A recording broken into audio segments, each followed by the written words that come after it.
Hi guys, welcome to another episode of Hangout with Busayo. Okay, today on the program, let's just go back a little. This week, we had the International Youth Day. Now, I want to look at it in relation to Nigeria, but we have someone in the studio with us this day to discuss about what we want to talk about. And it is Ayeni. Okay, let him talk. He's just looking at this assassin that wants to come and gum me that in my in the atmosphere. You're like, what? Say it, bring it on.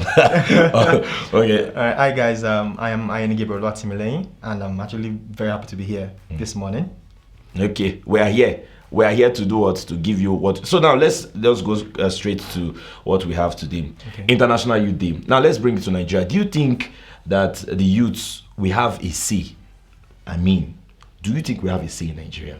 Okay, the part of the fact that we youth, as a person, as an entity in this country, we usually have this edge that will make us actually surpass every other youth in any country at all, regardless of where we are from, regardless of any ethnic group, regardless of any tribe. But I must tell you something: if we do not put into action these the policies that will actually attract youth into power, we will not get it right. So for the too young to rule bill that was signed, which of course I still can't see anyone that has actually contested within that age frame. I've not seen, apart from Akian Labi, that's actually sending a federal representative on Nora, right there in Oyo State. But anyone else that would actually come in will come in as a commissioner. But really, are we really going for commissioners? Are we not supposed to aim for the top? Okay, let's now move away from politics now. You know, one thing about Timileyin is he's on fire. Like, you can see the vibe. Like, if you can catch the youth, you can just bring us here and just... Now, let's move away from politics. Okay. Now, let's talk about economy. Okay. Do you think the Nigerian youth, we are doing what it takes to take over? Not take over, you understand. I understand you. Yes, but do you think we have what it takes now to really handle the economy of Nigeria? It's a very painful thing that we do not address the fact that the youth are actually very capable. We are consistent, we are tough, we are powerful. And if we don't see it that way as ourselves being used, being powerful, then of course, our economy, we can't take it over. We look at the fact that we actually have vibrant youth, and our manpower is made up of about 50% of being youth, more than 50%, if I'm actually correct.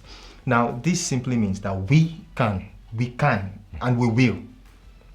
I think you understand that word. Yeah. We can and we will take over the economy if we're given the chance to. And even if you're not given a chance, we will take it by force. Okay, now, do you think that we now look? Let's take from the last statement you made. You know, most times you see you hear the adults or the adults in quotes will say the youth are not ready, they need to learn. Do you think we have not learned enough to begin to handle things by ourselves in Nigeria? And looking at the fact that other countries like France, where we have we have where you see a youth leading them. Go to England also, the Prime Minister, looking at these young vibrant people, you know, they have a lot to give out to the society. Do you think we as the elders are really giving us the opportunity to do these things? The elders in quotes, yes. I would not want to give out any speech that will actually contradict the word elders. Now, the elders in quotes. Now, the truth is, have we really looked inwards by ourselves as youth? That are we really ready? I must say that if I should ask this question to everybody that actually call themselves youth, they would tell you that we are ready but truly, some percentage will tell you that they are ready. Why some will tell you they are not even ready. But for me and for those people I actually work with, even to you as a person, you look very ready to take over the economy, don't you? Yeah, fire on. So sorry about that. Yeah, definitely. Now let's take it over to security. Do you think the youth of Nigeria can take over security? We know that recent times the House of Representatives and the Senate arm of the government, they've come out to say that they advised the president of Nigeria to change the service chiefs. Now, one of the things that someone said online was, if you are changing the service chief, who are the guys that are going to still come back? it's still almost the same circle. Do you think that the youth should be given opportunity, at least in every sphere in Nigeria, to see how to prove our worth to the elders, that we can really take over and do something great to Nigeria as a whole? I'm sorry, let me start from the rear. Now, you just made a point that is actually very clear and glaring by saying, is the youth capable enough to take over the security challenges actually facing the country as a whole? It's quite glaring. It is the truth. We can and we will. If the president is actually trying to change service chiefs or not, he should actually look inwards to tactical means to actually end the menace of insurgents and this banditry in the country. If we would actually ask ourselves, are these service chiefs, are they functioning the way they should? Are they really doing what they should do? You can't just come to TV, you can't come to national TV and tell us that we are almost done with these people and to just remain this. You don't do that to the youth. Even if we are not, even if you are docile as a person, as a people, we should understand that you don't talk with emotions. This insecurity level has actually eaten deep into our country, and if we're not careful, we would actually be the one paying for it as youth, not these elders now. Because by any chance, by any means, these people are old. These people are old. They will not have much to do. We are the one that will be left behind. We are the future leaders of tomorrow, not them. Tomorrow will come for us, whether we like it or not. So whether you're not in power or not, you will actually come for this. They said, there's this adage that says the cloud is coming down. It's not for one person. It's for everybody. So now what is the way forward? The way forward is for we youths, we should see ourselves as being powerful first. No one can tell you you're powerful except you know by yourself. And with great power comes with great responsibility. We should take up that mantle of saying, okay, fine, this is enough. This is what we want. If we don't say that, then of course, we would not actually have what we want. Like I said, we need to take it by force. And it is not about using violence now. I'm not a violent person. I'm just saying we should just take it just the way we should, not violently. I saw a post on about the International Youth Day, and someone just made a post and shout and like an exclamation: "Are they youths in Nigeria per se?" And when I was like, what does this person mean? And I just said, okay, decided to check up the trend and know what he was talking about. Then he said something about it was living from agriculture down. He said, okay, if you go to look at who are the guys dominating agriculture, you notice that youths are not there. Everybody just wants a white collar job. Everybody wants to just go and work with the federal ministry so that they will be sure of pension after everything, and not really wanting to put in their best and do their. They say people have given up their passion because of federal government jobs.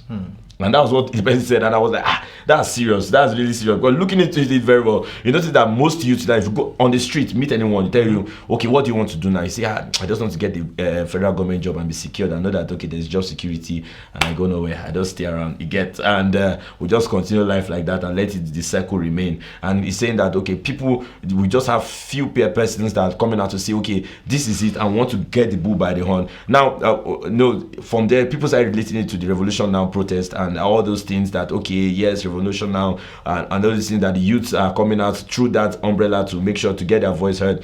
And one of the things the person also said there is, why is it that every youth want to run under one umbrella and be safe? Why not come out and face the struggle? I mean, initiate your own struggle. If you are going to talk about the economy, why not face it? But what you have to say concerning that? We are actually very feeble. We are very weak as an entity.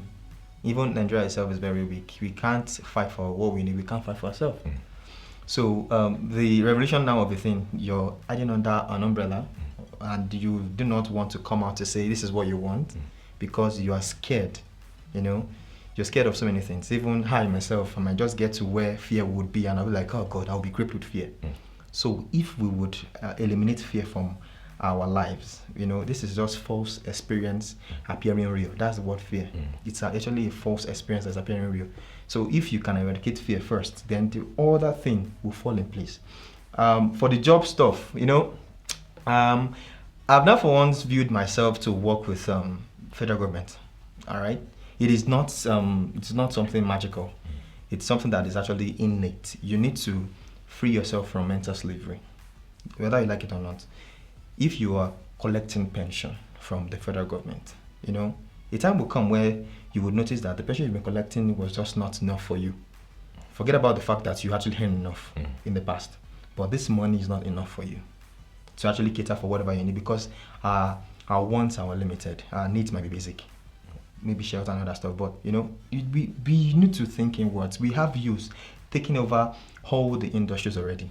I actually watched a bank of industry, and I saw that the people that are actually showing most were actually people that were below age of 40s, 30s, and 20s. They were collecting loans from this bank of industry, and they are doing quite well, producing bags of rice, electrical appliances, and the rest. So if we have people like that taking risk, that's the first thing.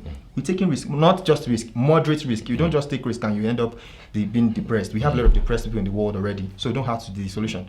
So just taking moderate risk, which of course we want in our country, moderate risk, and Nigeria is actually large enough. People will buy your goods. Why do you think people will come all the way from China to come and patronize our goods? Come and sell their phones here, come and sell their things here. It's because our large market is enormous, and it is actually something that we will always write home about. We will always say we have large markets, we have this, we have that. This is a very important thing in our country. So if the youths can't tap into this now, when? If the youths can't tap into this now, when? That's the question. Yes, I know most of us here are like, you don't want this to be over with now. But the time is not on our side again. We just have to wrap things up. Just final thoughts concerning. My final thought is we should actually enable ourselves psychologically, mentally, and emotionally first. Then also we should actually think inwards on what to do, how to help myself, because nobody will help you except you help yourself first. Then carry yourself. Then being yourself as the best you can be, and the sky is your limit. Are you left-handed or right-handed? I'm right-handed. Okay, I see. I'm right-handed too. 13th August, we had the International Day for left. What will I use now? Left-handers. No. Just call them the left-handed people. Left-handed people. International Day. They have International Day. What is it? International Day for rights? They don't ask that kind of question.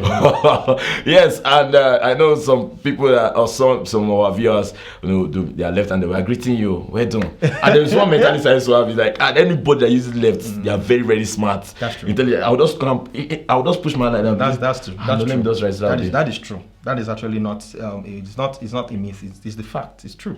So in case your son or your daughter is using left, don't go and start using ruler.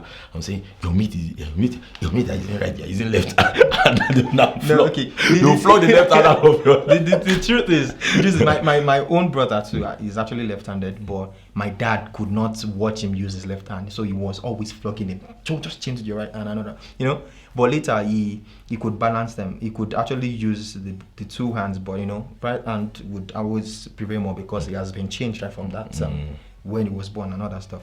But I will tell you something. If I was born left-handed, I'll be very happy.